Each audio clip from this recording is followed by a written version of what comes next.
나오고 그러지 않아. 이게 맛있어. 뭐?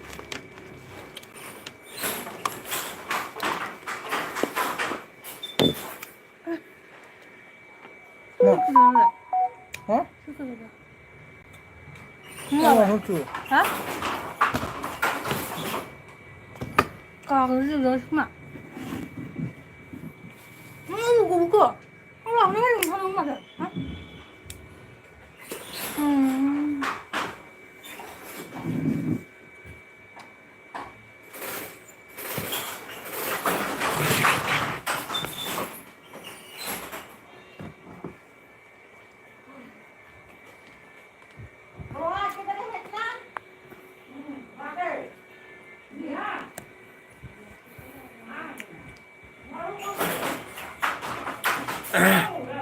Khơi được phải khơi thấy á.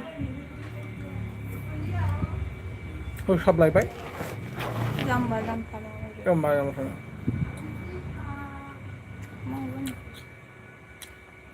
Real history of life. Hi, hello. Real history. Welcome.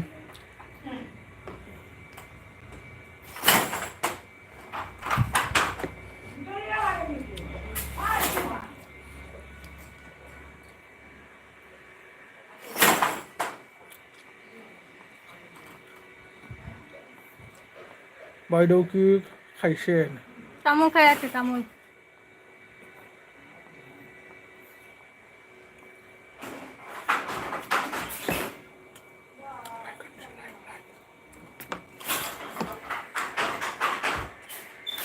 đây là gì bây giờ là gì anh ăn được không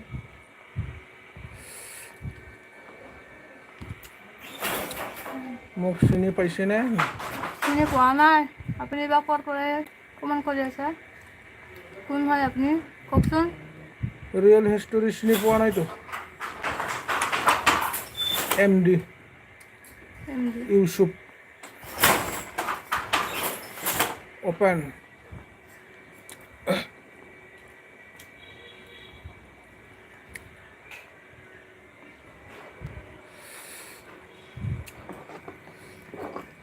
ইমান গৰম আজি বা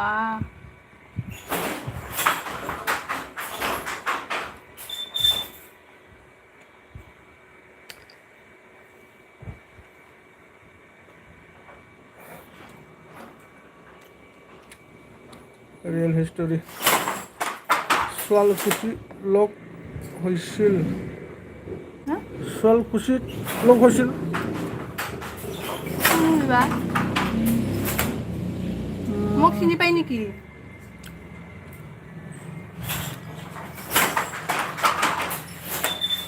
ক'ত থাকে চিনি পোৱা নাইতো SB বয়স মোক চিনি পাই ন SB বয়স চিনি পোৱা নাই বড় নহয় জানো SB বয়া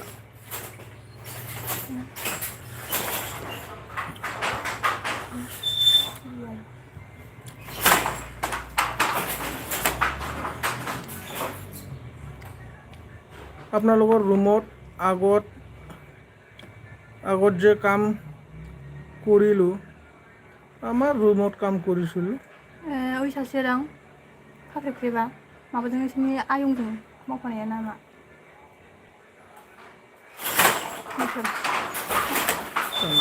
এনে ক'ৰ হয় আপুনি ৰিয়েল হিষ্টৰী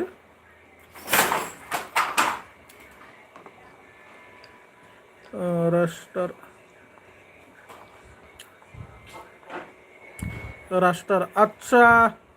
ৰাস্তাৰ কাম কৰিছিলে আমাৰ ইয়াতে ড্ৰেইনৰ না ৰাস্তা 일라미오 그마 ড্ৰেইনৰ কাম কৰি আছিল নেকি সুপাৰ BS फंबाय फैबायलै जा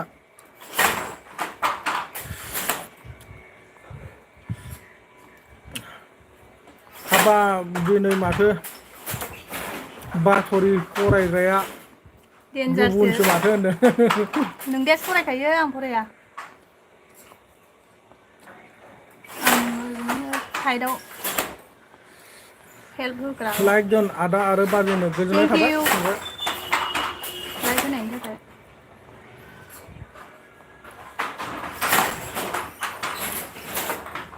जुने जुने लाइक दिया ना प्लीज लाइक दिबी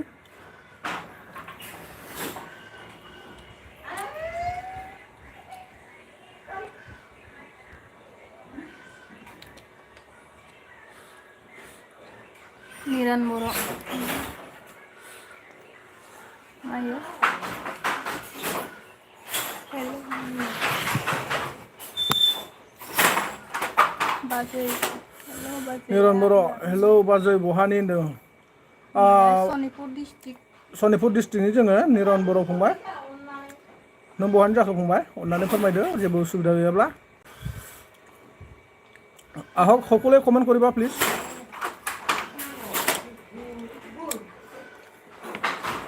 सुपार फंबाय मा होनखो जोंहा बाजै नोंनि गिसिब सिबनाया आंनावबो नांफैलायदों दे मोजां ए गरमखा बारानो गैया थोबसेबो नाय जोंहा गिसिब सिबना होग्रा नामा बाजै होनो नंगौ दा बिबारि बिबार गावदां ओमफ्राय एसबि बयसआ ओइ आदै आरो मादै खेबसे मा होनदों गाज्रि बुंफ्लांनायखौ गाज्रि मोननाङा दे आदै मादै माला गाज्रि बुंहरखोबा माब्ला बुंफ्लाङामोन फंबाय दे जेन'बा नों बुंफ्लांदोंबा जोंथ' गोसोआव गैया जेबो नङा दे आरो जेन'बा बुंफ्लांदोंबा जेन'बा बुंनांला आरो जेन'बा आं जोंखौल' नङा गुबुनखौबाबो दा बुं आरोना फंबाय अननानै प्लिज दे जेबो नङा दे गोरोन्थिया बयहाबो जाखायो आरो गोरोन्थिखौ निमाहा होनायानो मानसिनि देरसिन धर्मनो लाइक दोननो जा बिबारे थेंक इउलै निरन बर'आ मा होनखो आं तामुलपुरनि आदा बाजैनो आदसा तामुलपुरनि दे रङिया तामुलपुर गोजोननाय थाबाय फंबाय बिबारिया मा होनदो बाजै जाखांबाय नामा दासो जाखांदों आगै सुपार बिएसआ आदालै नों मा जाखो फंबाय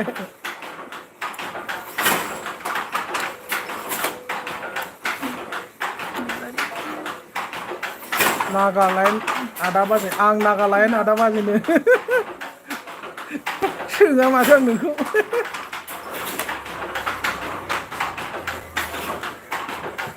नोंलाय गलिसो गलि गलाघाटनि गलि होनांसिगोनसो नोंखौ र'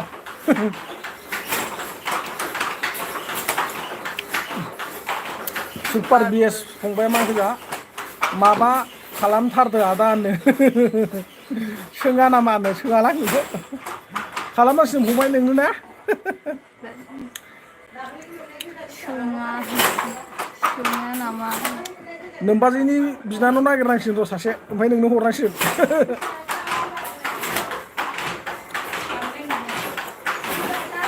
ओमफ्राय जोंहा एसबि बय फंबाया मा होनखो आं बाक्सानिफ्राय आदै आरो मादै दे जेबो नङा दे गोजोननाय थाबाय गावनि एड्रेसखौ फोरमायना लानायनि थाखाय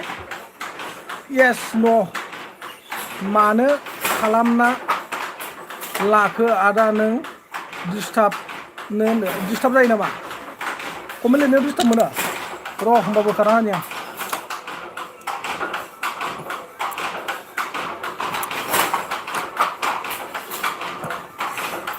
नों माबा फैनाया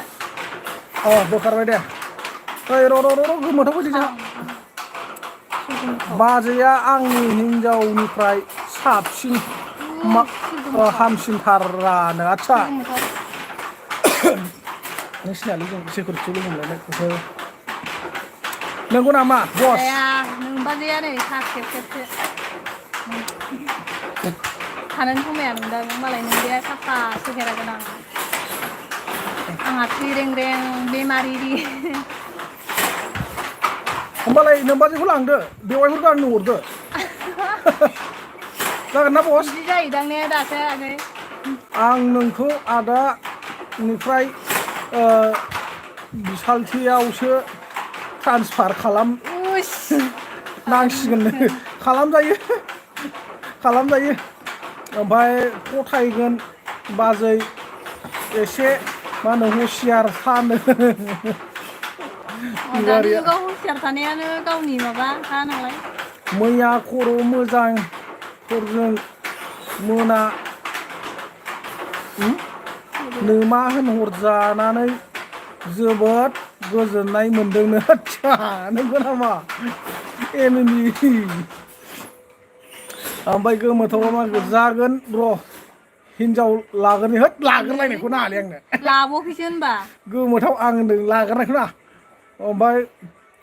कुछ करो भी मतलब कुछ करो भी मतलब समझ में नहीं आया ओम नारायण ना एसबि जोंहा फंबाया माखो आं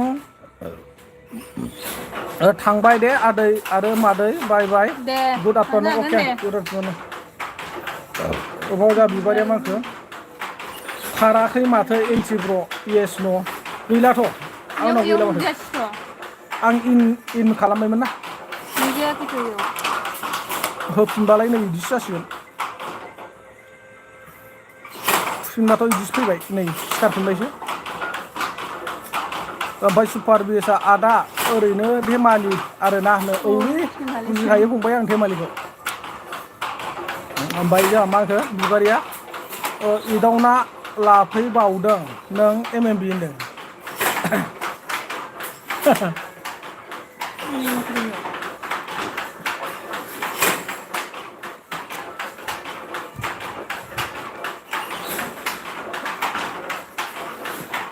ए नोंसोरसो जालायदों नामा होमबा मा जालायनायलै नै मा होनजालायदों नों मा ओंख्रि मोनजाखो मा ओंख्रि माहाजोन होनदों मैथाजों ना ओमफ्राय आलु बुट भाजा बानलु एवनाय ओमफ्राय नाथुर गोरान बानलु गोरान एवनाय एमएमबिया मा होनदों खर' मोजांफोरनि खुगानि रसखौ बिदियावनो सिनायोनो आदसा बिदियावनो सिनायो होमबा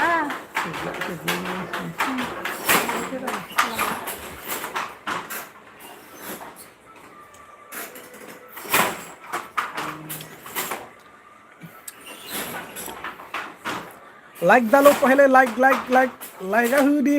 सोर होआखै लाइकखौ थुखि लाइक दालो होननानै जायाखै लाइक दीजिए होननानै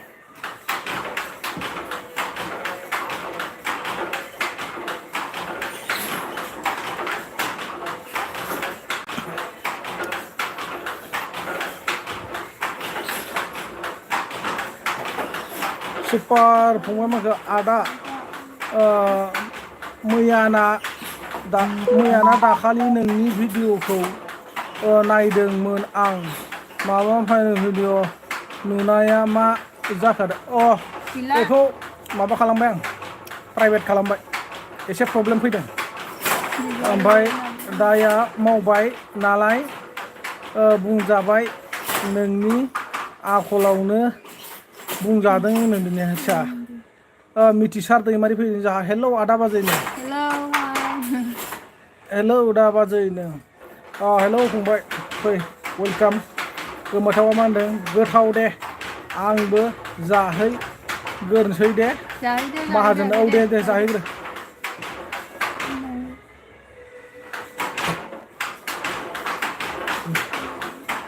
ओमफ्राय जोंहा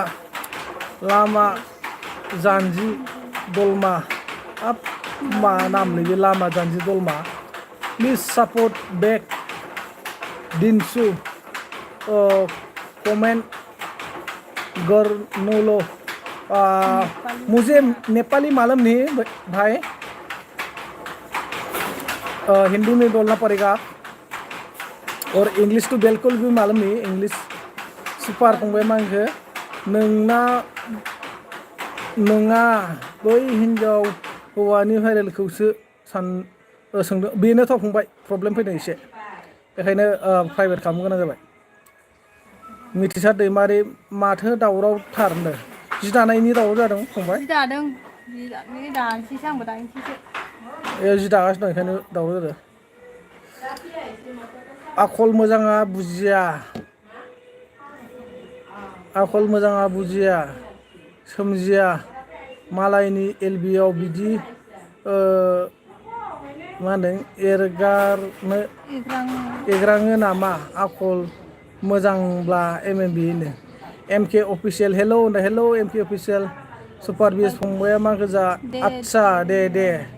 सिरिल' थादो औ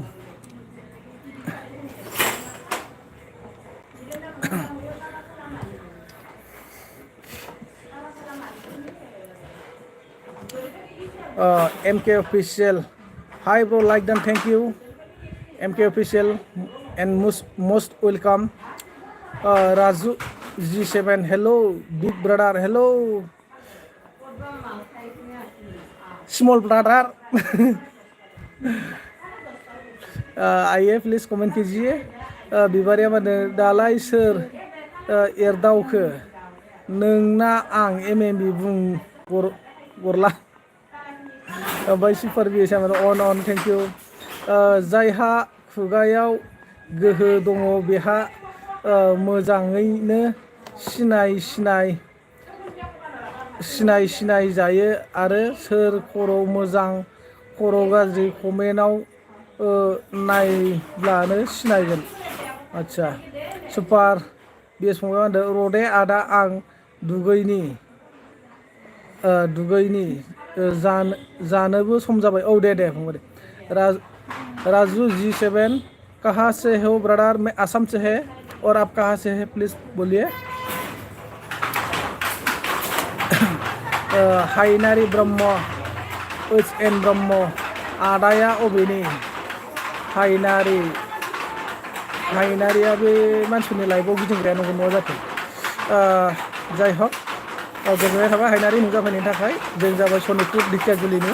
आरो नों बहानि जाखो अननानै जेबो उसुबिदा गैयाब्ला फोरमायदो राजू G7 झारखंड से हो अच्छा आप झारखंड से हो थैंक यू भाई बहुत बहुत शुक्रिया इतना दूर से मेरा लाइव में आया है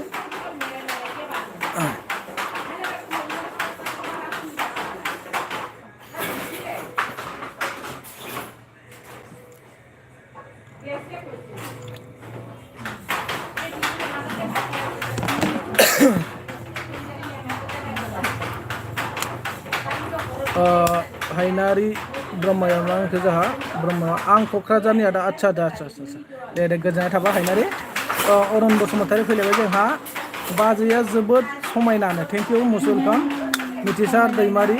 मा ओंख्रि जानायमोन आदानो ओंख्रिया ना मुथा बुट आलु भाजि बानलु एवनाय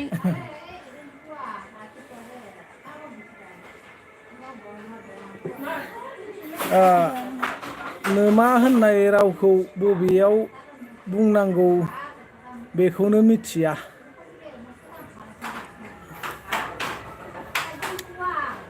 राजू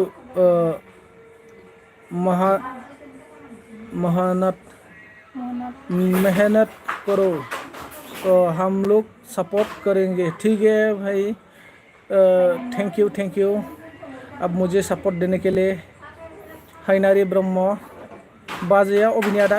एके गामि सिनिनोखा हायनारि सोलाके एस ओइ आदै मादैखौ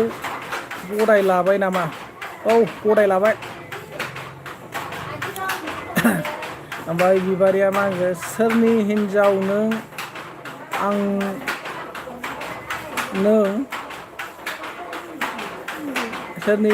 नों आंखौ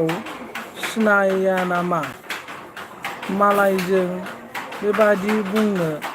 MMB गोसो गेसाव जालायथारलायबाय बिसिना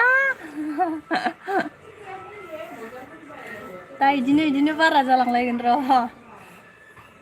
सिरि थालायलायदो दे बिदि मालाय सानैजों हिनजावबायदो आरो रावबोल'सो गेजेराव हाबनाङा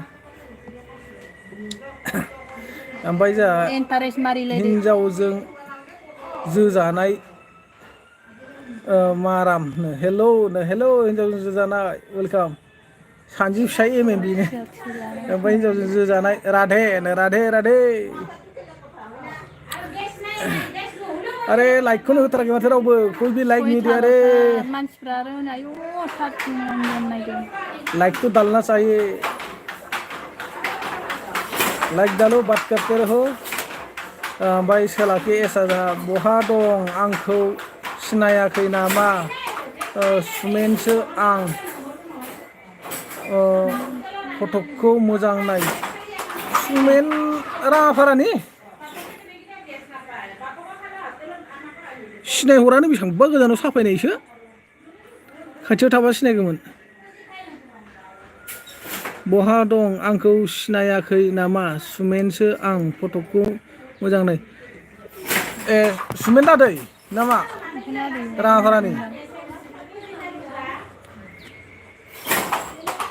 ओमफ्राय जाय हिन्जावजों जोजानाय मारा मा होनो बुलटु सालथे लागाव बुलटु बुलटुसो ना सालथे नंगौ दे गोजोननाय थाबाय सालथे ओमफ्राय हायनारि ब्रह्मआ मा होनखो मा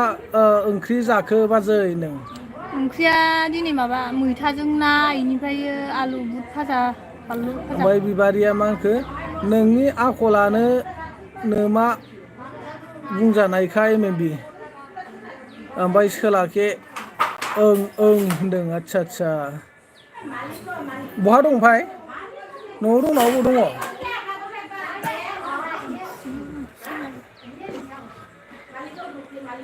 सिनाया नानि बिदियालाय माथो ओमफ्राय हिन्जावजों जोजानाय मारा मा आंना हिन्जावा मा होनदों जायोलै एन्टि सालथेनो जायोलै एन्टि सालथे ना मा होनखो आंना हिन्जावा जायोलै एन्टि सालथे आदसा न'आव दं आदसा न'आव दं गासिबो दंजोबो ना आदा बाजैमोनाबो मोजाङैनो दं दा ओमफ्राय एमबि प्रडाक्सन फैबाय जोंहा लाइक देन थेंक इउ एमबि प्रडाक्सन गोजोननाय थाबाय ओमफ्राय हिन्जावजों जोजानायानो बुबाय थायो आंखौ बुबाय थायो रागाव बुबाय थाथारो होनबा सालथे नोंखौ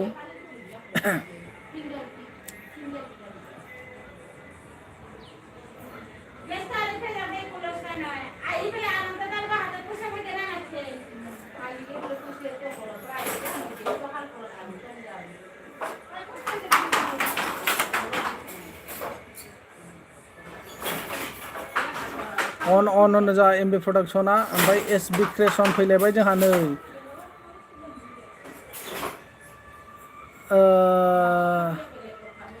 आंदो फायहा ना मा होनखो जोंहा एसबि क्रिएसना आंदो फायहा ना मा होनखो ओमफ्राय जोंहा हिन्जावजो जोजानाया मा होनखो लै गारनोसै र' आं बिखौ गारदो सालथे ओमफ्राय सिंगेल बय फैबाय जा हेल' ब्र' जाखांबाय नामा औ जाखांबाय सिंगेल बय नोंसोरलाय जाखांबायना जाखायाखै अननानै फोरमायदो दे बयबो फोरमायदो दे खनसे स्रायनो जाखांबायना जाखायाखै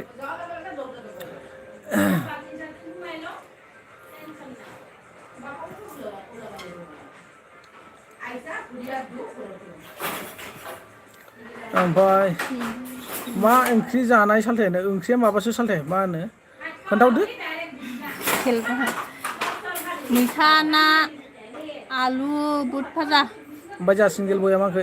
मा ओंख्रि जाखो नै होननांदों खोन्थाखाबाय नोम्बाजैया दासो खिथादों मैथाजों ना खोनाखाबाय दा ओमफ्राय जा हायनारि ब्रह्मआ मा होनखो जाखांबाय आदा होनदों आदसा जाखांबाय ना मा ओंख्रि जाखो हायनारि अननानै फोरमायदो सोलाखिया मा होनखो ओं मोजां दं फन नाम्बारखौ खिन्था हरलाय होनदों फन नाम्बार डिसक्रिपसनाव चेक खालामनो रोंगोन रा नोङो डिसक्रिपसनाव दंमोन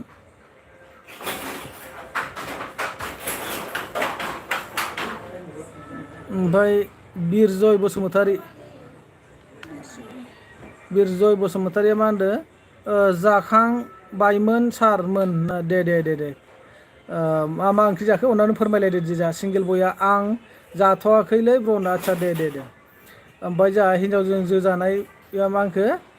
गोथाव दे होनदों औ गोथावानोमोन ओमफ्राय आं गोथावथार माथो ना बाजै ओंख्रि गोथावखौनो लानांसिगोन नोंसिना होनदों औ ओंख्रिया नोंसिना होननांदों ओमफ्राय लाइक दोन दे होनदों थेंक इउ सिंगेल बय गोजोननाय थाबाय लाइक होनायनि थाखाय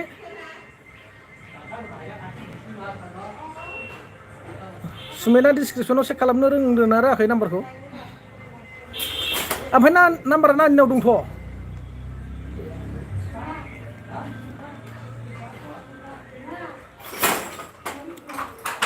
ओमफ्राय जोंहा MMB आंखो बिदि मानसिखौ बर' रावाव मा होनदों गालखाब गैयि होनना बुङो होनो ओमफ्राय SB चेनेला मा होनखो जोंहा बरिया लाइभ बड' थेंक इउ गोजोननाय थाबाय SB चेनेल ओमफ्राय सिंगेल बया मा होनदों ओमफ्राय आदाया बहानि मोनलायनो जों सनितपुर जिल्लानि फंबाय सनितपुर जिल्ला ढेकियाजुलिनि ओमफ्राय बिरजन बसुमतारिया मा होनखो जोंहा दाउजों अनलाजोंमोन सारना आदसा दे गोथावथारमोन माथो गोजोननाय थाबाय ओंख्रि खोन्थानायनि थाखाय बयनिसिमबो बिदिनो दुखु दाहा मोजां गाज्रि बरिया रायज्लायफैनांगौ शेयार खालामफैनांगौ गोजोननाय मोनो गोरबोफ्राव नङा होमबा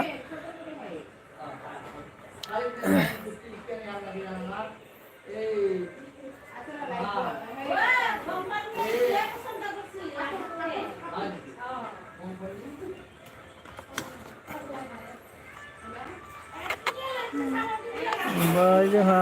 मनजित बसुमतारी फैदों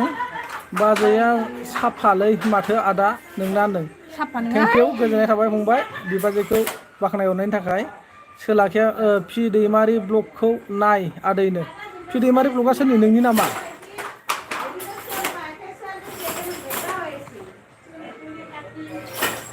नोंनि ना सोरनि पि दैमारिया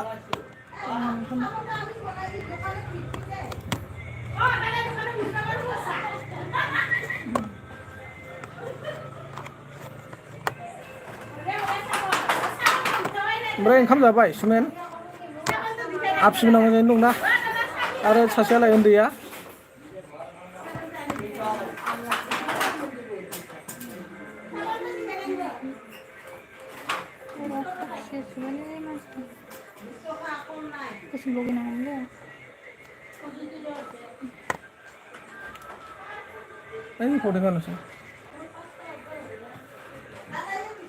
मनजित बसुमतारिया जामा आंखो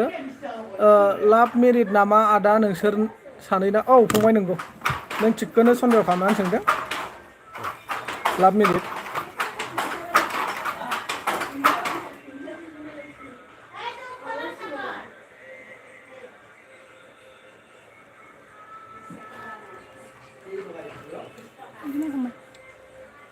दिबित नार्जारि फैबाय जोंहा मा ओंख्रि जाखो बाजै होनदों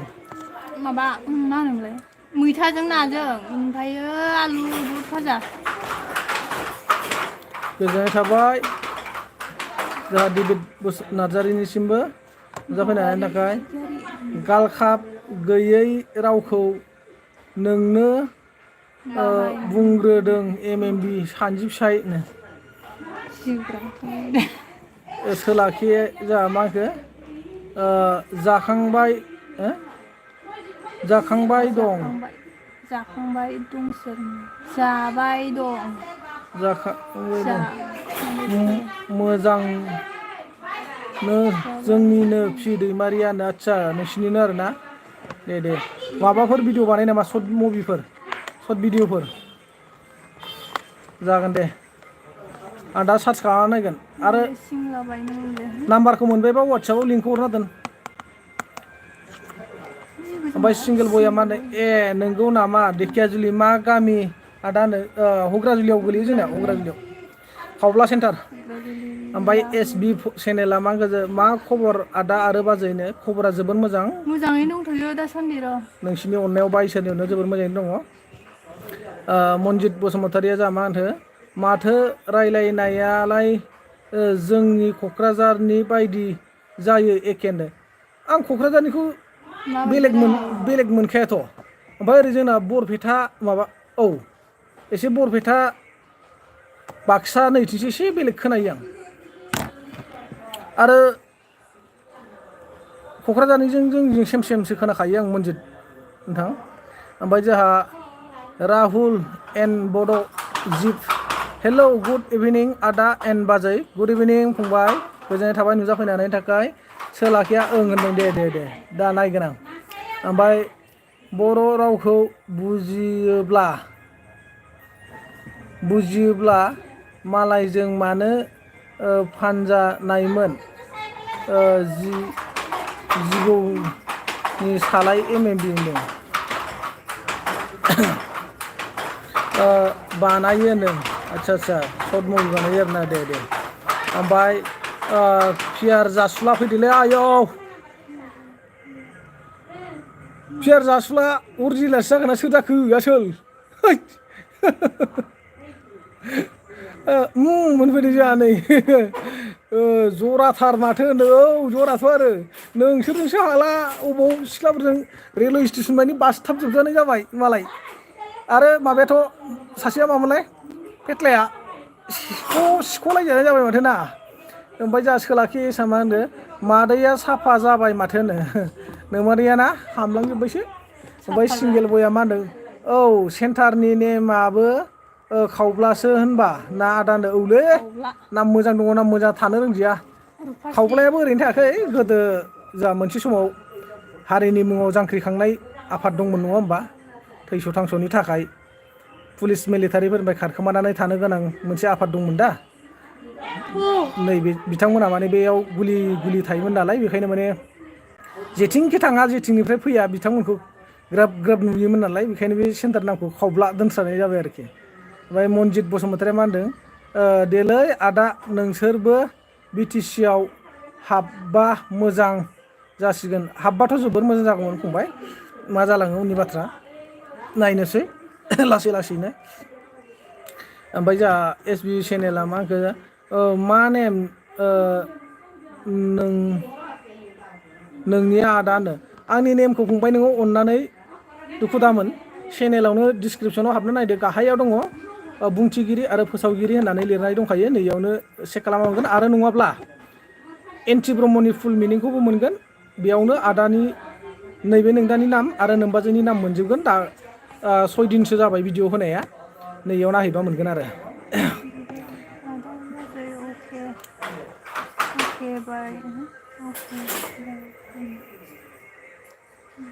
ओमफ्राय जोंहा बिबारिया मा होनखो आदा बाजै अके बाय आंहा बेबादि सैमा बुन्दाजों नांलायबाय थानो सम गैयानो दे पियार जासुला बिबारि आंनि बारि होनो पियार जासुला बहा दङ फावथेनखौ लोगो हमाखै एल'ग्रामखौ ओमफ्राय जोंहा सिंगेल बया मा होनदों बिदिसो जादों आरो ना आदा मोजां दे खावब्ला नेम दोननायाबो मोजांखौनो होनांसिगोन फंबाय दं न'आवनो आदसा न'आवनो दं ने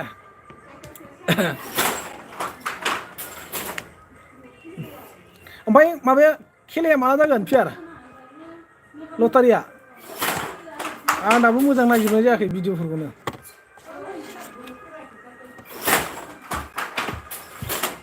लाइभसो होलागासिनो आं दा साननैसो माने भिडिअ बानायनो बारा जानुवारि 22 तारिख आदसा सम दं माथो होनबा गोबावनि ना लानाय नांसिगोनलै बेखौ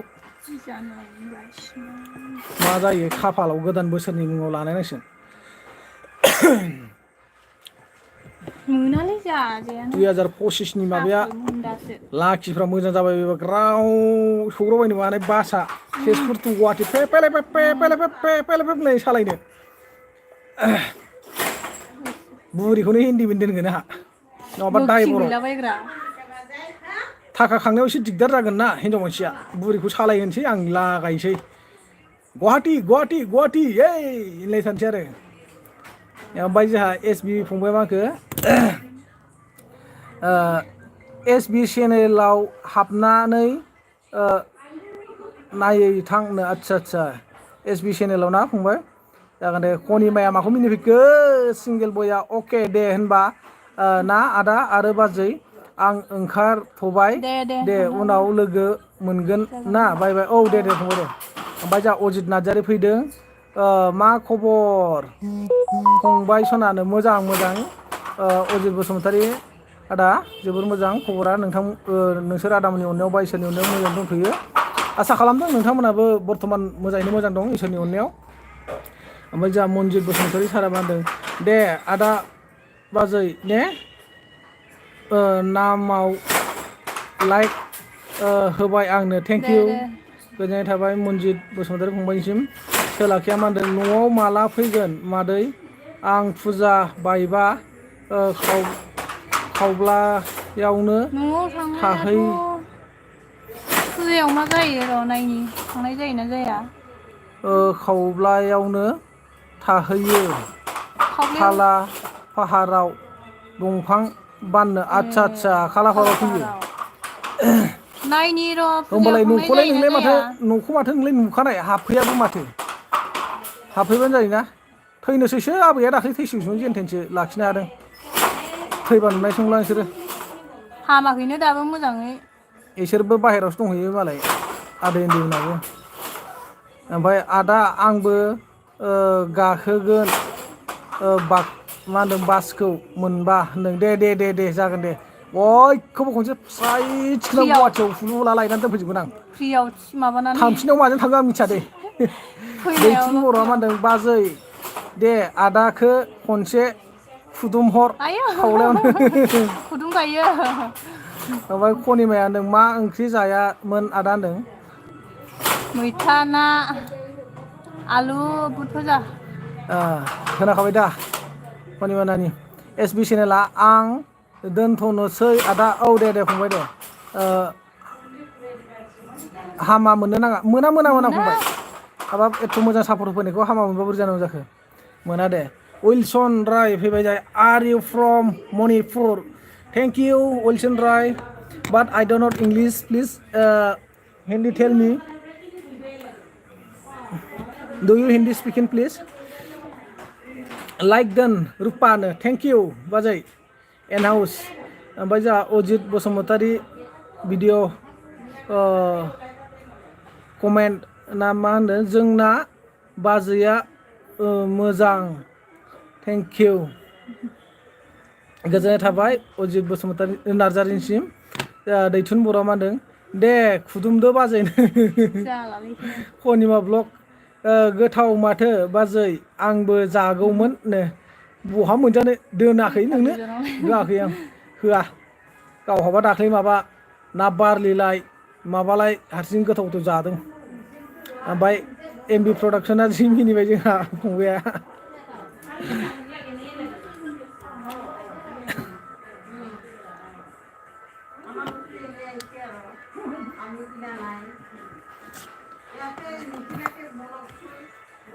कमेन्ट जोब्बाय गाइसमोन कमेन्टआ खनिमा मा होनदों फियार जासिलाया मा होनदों खनिमा आंनि लामा होनदों ओमफ्राय मा होनदों फामुस ना माब्रा नामालाय देन्जारथार माथो house Babu sir please support me कैसे सपोर्ट करेगा अभी मैं तो फेस लाइव दे रहा है ना आप मेरे को कमेंट करो वीडियो में वीडियो देख के कमेंट छोड़ दो उसके बाद में मैं एलबी रखने के बाद आपको सपोर्ट करें ठीक है खनि में मा होनखो गोसो गैयाबाबो होबाय आं आदा बाजै लाइकखौ आयु दे दैथुन बर' फैदों जोंहा बाजैया सैथानथार फुदुमनो होब्ला मिनिफ्लाना इगनर खालामलायोनो फुदुंनायालाय आरो मानो गिदिर खोथा गावनि बोरायखौलाय ओमफ्राय एन हाउसआ जामा रुफा आं दासो सफैदों स्कुलनिफ्राय आदसा ओरै ओमफ्राय फुदुंसै ओरै हमनानै ओरै मा होनदो सैता ब्रह्म फैदो जा सैता ब्रह्मआ मा होनदो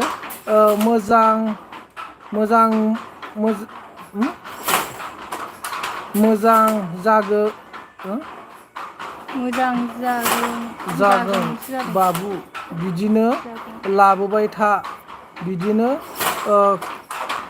कुसुम दाय ब्रादार थेंक इउ सैता ब्रह्म गोजोननाय थाबाय फिया जासलाय मा होनदों ओंखाम जाखांबाय नामा औ जाखांबाय दहायनो जादों दहायनो जादों जा आधा घन्टानि एसे बारबाय आरो ओमफ्राय जोंहा मा होनखो जयसार ब्रह्म फैदों जोंहा मा जाखो आदा बाजै जेबो जायाखै बुंबाय गोजोननाय थाबाय बयनिसिमबो नुजाफैनो हानायनि थाखाय थोद आं रावनिबो लामा नङा मा होनदों ओमफ्राय जा फौज बाबु मा होनखो अके सार थेंक इउ ओमफ्राय जा फियारा मा होनखो खनिमा मा नङा बेलायनो औ ओमफ्राय नङा मा फियार होनदोंसो दैथुन बर' मा होनदों दे हायोब्ला थारैनो नोंनि बोरायब्ला खनसे खावलायाव फुदुं दे बाजै आदाखौ देलै दे देलाय जाबाय दा जारलासोलै गावनि बोरायखौ खुदुमलायलाय माथो दायो फियार जासुला खनिमा आं मा होनदों मानिया होनदों आदसा जाबायना जारलालै थिनहरबाय थाथारबायबा आरो जोंना फियारासो दारि खेबजां जालायनाय होबायलै बे मिनिनाया एन्जर मामु बायदि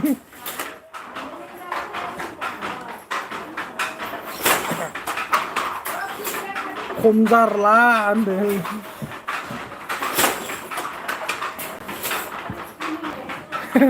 फियार बबे जायगानि लामा होनो बबे जायगानि लामानो फियार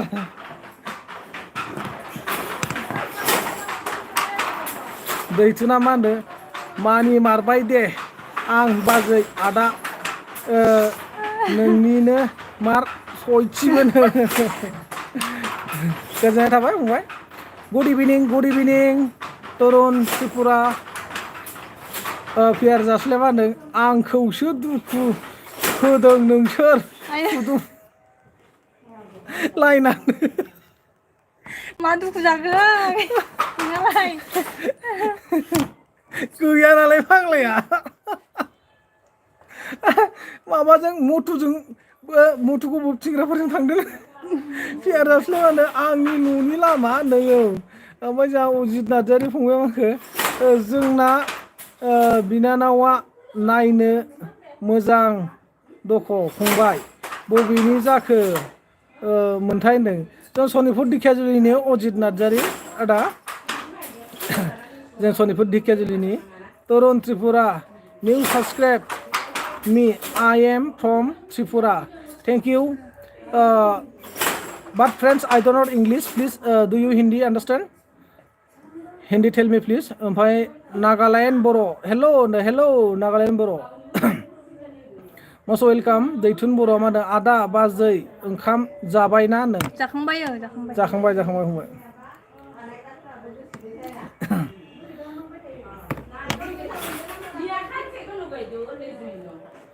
ओमफ्राय anything in life आलासि जानो थांगोन दे माब्लाबानो फैनो हागोन फैजागोन बहानि जाखोमोन जोंहा anything in life जेबो नङा फैजायो वेलकामसो खालामो आं बयखौबो ओमफ्राय तरुन त्रिपुरा खाना खालिया क्या ना हा खालिया जी आप खाया खिनि कनिमाया मा होनदों खदै गदों नामा अनलायनायखौ नों फियार एन हाउसआ मा होनखो जोंहा आंनि कमेन्ट दा फराय रुफा सनानो आदसा लागाव जिउ जालजों नुजानो गिनानै तरुन त्रिपुरा आई लाभ इउ टू थेंक इउ सो माच नागालेण्ड बर' हेलौ हाय मा ओंख्रि जाखो होनो जा एनिथिं इन लाइफआ मैथा ना ओमफ्राय एन हाउसआ जोंहा मिनिसोदो बिमाया सोमखोर ब्लग फैदों हाय आदा अबिनिनो सोमखोर ब्लग जों सनितपुर दिखियाजुलिनि नों बहानिमोन अननानै फोरमायदो आरो गोदानै फैदोंबा प्लिज अननानै चेनेलखौ साबसक्राइब खालामदो आरो ना ओमफ्राय जोंहा नागालेण्ड बर'आ खाना खालिया क्या हाजि खालिया अन thank you Tarun Tripura but I am of टमरू एन्ड साउन्ड इट क्या बोला यार समझ में नहीं आया ओमफ्राय जोंहा अजित नार्जारि मा होनखो माथो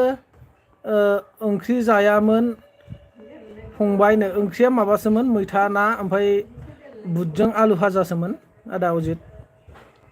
ओमफ्राय फियार जासुलाय मा होनदों बिब्दि दा दिन्थिखा एबारनिफ्राय अयथासार दुखु मोनो आंखौ रावबो नायस'ना नालायनो मालाय एल'ग्रायासो गस्ला बिसिलायदो हाय गोसोआ गोसोनि थाखायल'मोन नामा गाना नोंहाबोथ' मालाय मुथु मोनलाय मारनायखौ डिस्टार्ब खालामोना आप कहाँ से है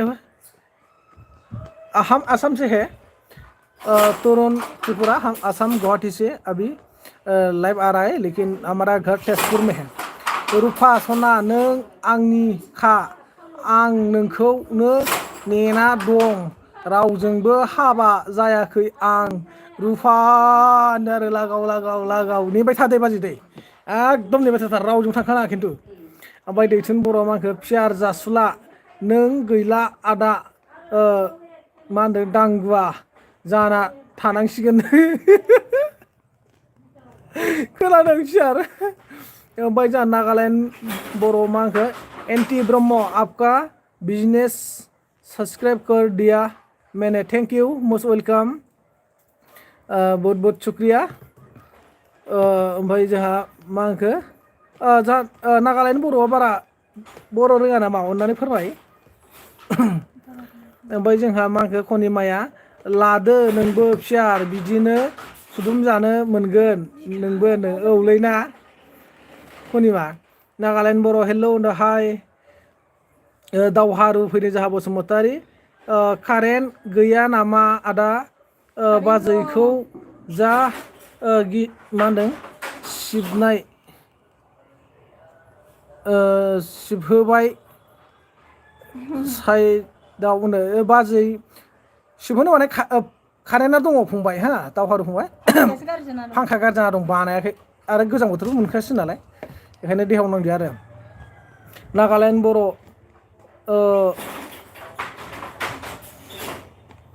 हाँ बोलो बोलो नहीं मैं अच्छा बोडो नहीं है आप बोडो नहीं है लेकिन आपका जो टाइटल है वो तो बोरो लिखा है लेकिन बोल नहीं सकता है ना कोई बात नहीं नागालैंड से है आप बोल सकता है लेकिन टूटा मुटा होता है कि नहीं कोई बात नहीं चलेगा ओइ बाजै नोंनानाव दंना होनदों दं नामा होनदों गैया बिनानाव गैजा रोङा ओमफ्राय जा फिसारा मा होनखो नों गवा आंजों नों गवा आंजों लागाव ओमफ्राय बसन्ता सरगियारि फैलायबाय जोंहा बा आदा बाजैखौ दिनैसो नुदोंनो थेंक इउ बसन्ता सरगियारि गोजोननाय थाबाय दिनैसो नुदों होनबा नोंहा बाजैखौ ना ओमफ्राय फियार जासुला माखो खनिमा मुगैयाब्ला फैदोलै आंनो खनिमा नानि थांदो फियारनावनो ओमफ्राय जा एनाउसा माखो हिन्जावजों फुदुम जानो बा दारि गोनांखौल' दाला सना बिबोनां फियार होनो आदसा दारि गोनांखौ लाना आरोना सनाफोरनो आदसा बिबोनांफोर होनदों माने सना बिबोनांफोर दारि गैयियासो अननो रोङा बा खनिमाया मानखो फियार आं नोंनि जानो हानाय नङा दे सना होनदों लागाव ओमफ्राय जा बसन्ता सरगियारिया माखो ओं आदा होनदों थेंक इउ खनसे स्रायनो बयनिसिमबो गेजेरावनो थेंक इउ स' माच मस्ट वेलकाम सापर्ट होफैनायनि थाखाय जोबोद जोबोद गोजोननाय थाबाय नोंथांमोननिसिम ओंखाम जायाखै फियार हिन्जाव गैयि मानसिफ्रा होनदों ना बहा मोनजाथ'नो दानोलाय ओमफ्राय दैथुन बर'आ मा होनदों खनिमा आंजो फै बिदिब्ला फियारजों थाङाब्ला सना होनदों सोरजों थाङोसै मेरला लिंबाय जोंहा खनिमा नानिखौ बिबोनां मोनबा जाथारो हा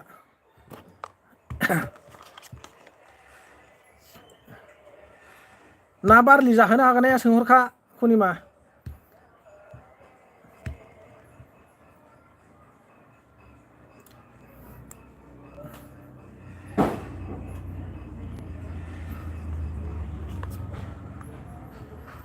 ओमफ्राय जोंहा फियारा मा होनखो दैथुनजों दा थांखा बिबोनां नागिरग्रासो बियोनो आदसा बिबोनां नागिरग्रासो आरोना दैथुना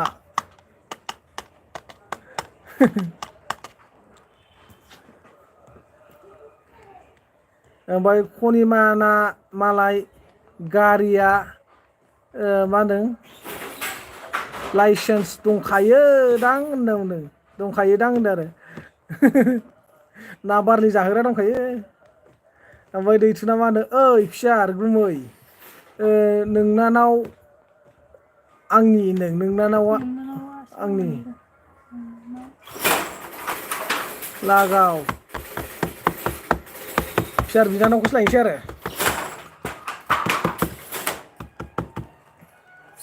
ओमफ्राय जोंहा मा होनखो खनिमाया आयु सनाफोर आं हिनजाव नङा होनदों दारि गोनांसो आं प्रफाइल लावल' हिनजाव दे होनो ओमफ्राय जोंहा दानथाल फैदोंलै बबेनि आदाया आं सनितपुरनि फंबाय नोंलाय बहानि जाखो अननानै फोरमायदो ओमफ्राय पिआर बिटिवाइ फैदों बाजैया समायनाथार आदा नोंनानो थेंक इउ गोजोननाय थाबाय पिआर बिटिवाइनिसिम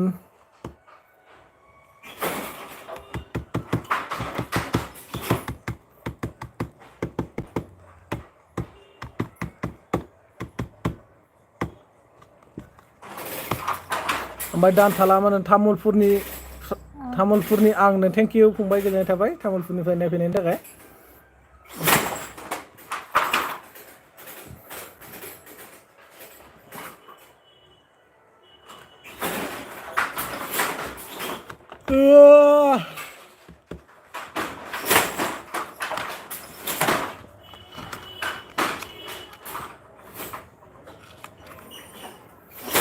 दे जोंहा अननानै दा बावगारलांगोन सोर लाइक होआखै लाइकखौ होदो होथाराखै लाइकआनो बेयाव 15थाल' ओमफ्राय जोंहा बसन्ता सोरगियारिया मा होनदों उन्दुनो ओंखारदो नामा आदा ओंखाराखै ओरैनो सिजायदो जालायबाय नै 90% आसिखायनो हांगैया बांगैया थांखाबाय डाटायाबो ओमफ्राय अजित नार्जारिया मा भिडिअ अजित नार्जारिया जोंहा आंबो गोदो मा होनदों थांखांबाय बाथासिपुर आबै सेन्टाराव थानोनो मा होनदों फोखानबाय थानानै फैखांबाय आं फंबायनो आदसा बाथासिपुर आबै सेन्टाराव ने दे पियार जासुलाया मा होनदों खनिमाया आंखौ थगायबाय ओंखारलांसैसो आं नों आदसा खनिमाया मानो थगायखो पियारखौ थगायनाङा ओमफ्राय बिचित्रा बर'फोरनि आं दाखोन्था फारानि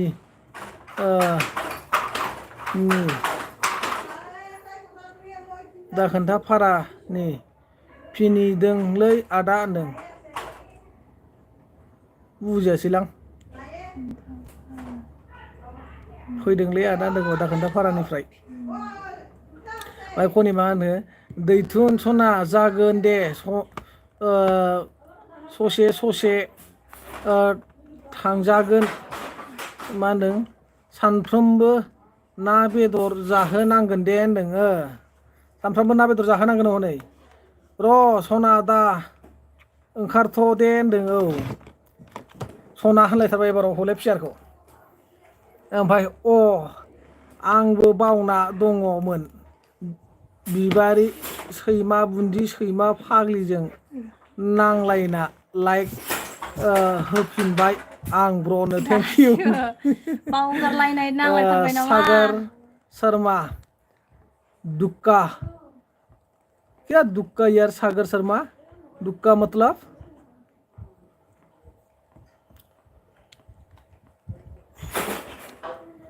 दुक्का मतलब समझते नहीं है यार जो भी हो मोस्ट वेलकम मेरा पेस लाइव स्ट्रीम में सभी को नमस्ते है मेरे तरफ से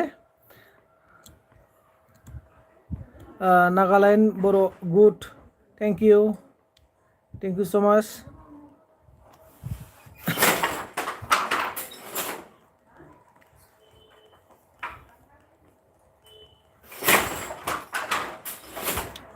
ओमफ्राय जा सोमखोर गयारि फैदों सोमखोर गयारि बाजैखौसो मोजांथार नुदो आदा होनदों थेंक इउ फंबाय गोजोननाय थाबाय एक्टरजों कलाव दं सना होनदों आदसा एक्टरजों कलाव दं होनबा ना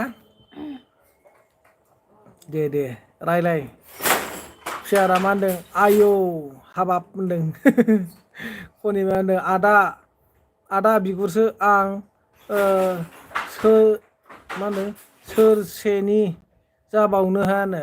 आरो नोंबो बे नामखौसो लाहरबावदों जायफ्रा मा आइडिखौ गैला बियो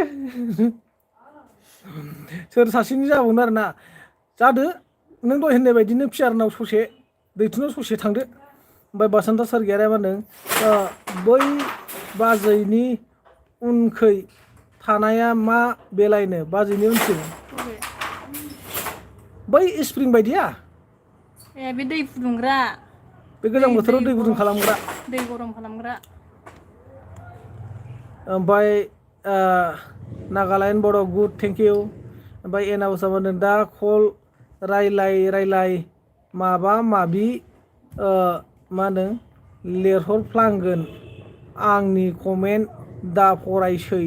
रुफा होनदों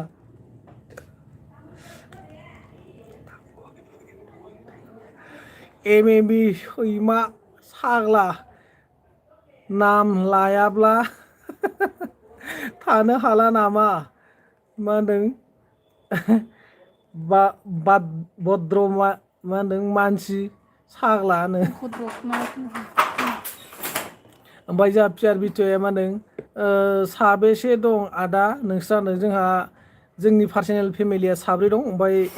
गासै न'खर फेमिलिखौ लायोबा जागोन 14-15 जनसो ओमफ्राय जोंहा मा होनदों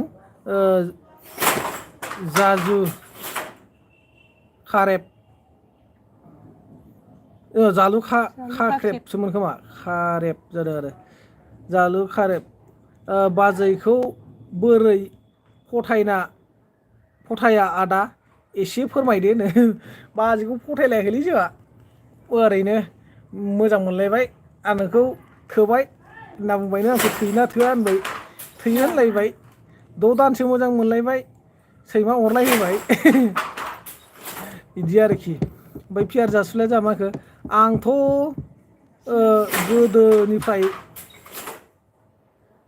गोदोनानिफ्राय मा होनदों गोजौथिं मोखांखौल'सो नांगौलैनो आदसा गोदोनानिफ्राय गोजौथिं मोखांखौल'सो नांगौनो कनिमा पियार जासुलानो बसन्त सरगियारिया मा होनदों गिसिबा आगर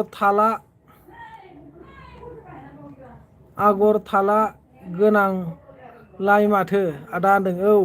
नोमबाजै हेबनाय नोमबाजै हेबनायमोनलै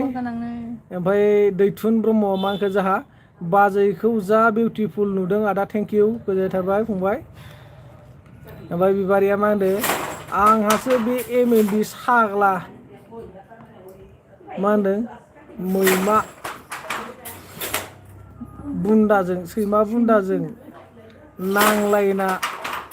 लिरनोसो मा होनदों बावलायलांबायसो डिउटियाव साग्लानो थुलुनि अफिसियेल फैदो जोंहा हाय हेल' होनो हेल' नोंनो हायखौ होनबाय हेल'खौ होनजोब्बाय हाय हेल' थुलुनि ओमफ्राय जोंहा सोमखोर गयारिया मा होनदों आदाया बाजैखौ खावनासो लाबोदों खोमानो न'आनो सिमासो खालि फंबाय फैदो होनबाय नालाय फिसौ बारबोबाय आरो नोमबाजैया ओमफ्राय मा होनो कनिमाया आदाया बाजैखौ मोननाय नङा सानना थाब लाखादों बे ना बाजैनो फरायनोबो होआखै आंखौ ओंखायनो दासो फरायनो रोङै जाबाय मोजां मोनलायनाय समाव मोजां मोनलायबा थाब लानांगौ नङाबा मोजां मोनलायनायावनो मोजां मोननाय अननायखौ होजोबलायोबा उनाव हाबा जाखांना अनलायनो रोङा ओमफ्राय जोंहा मटिभेसन गुरु फैदों ब्र नों थब्लाब्लानो एसे बिउटिफुल मा होनो बाजैखौ बोरै मोनखो फथायनो रोंनांगौलै मटिभेसन फंबाय आजिखालि फथायनो मोनो फथाय रोंबानो मोनो होनदों ओमफ्राय जा फिसार जासिलाय मा होनदों good night all my friend Maya thank you good night night जालायखो नोंहालाय अजित नार्जारिया मा होनखो जोंहा एन सान्तिपुरनि आदसा सान्तिपुरनि आरोना फंबाया दे एन्सारा आरोना सान्तिपुरनि दे गोजोननाय थाबाय फंबाय फोरमायनायनि थाखाय ओमफ्राय बिबारिया मा होनदों जरायजानो लुबैगासिनो बे MMB साग्राया बिनिखायनो नाम लागासिनो आदसा नै MMB आ होलायबाय बिबारि पेपारि मा होनखो मा पेपारि गलाघाटनि बिबारि दावदै गला ओमफ्राय फिसार जासुला नों बेसेबां मिनिनाय थानो हायो नो आदसा बेसेबां मिनिबाय थानो बिबारिया मा होनखो गोदो हेन्डसाम मोनदा एन्टि रादाराबो औब्रा हाब हिंसामोनथ' आरो गाजामो गोदो खिथु जाखायोमोन सिख्लाफ्रा ओइ माबाया थैबायना एक्टरा मा एक्टरमोनलाय बिखि एक्टर बायदि नुनो नागिरोमोन आं सिगां मोदोम फिसा समाव नों बाजैखौ लाखांनायनि उनावसो बेसे सिख्लाफ्रा खारफादों ओइलाय गाहायथाराव सासे फैना दं पुरि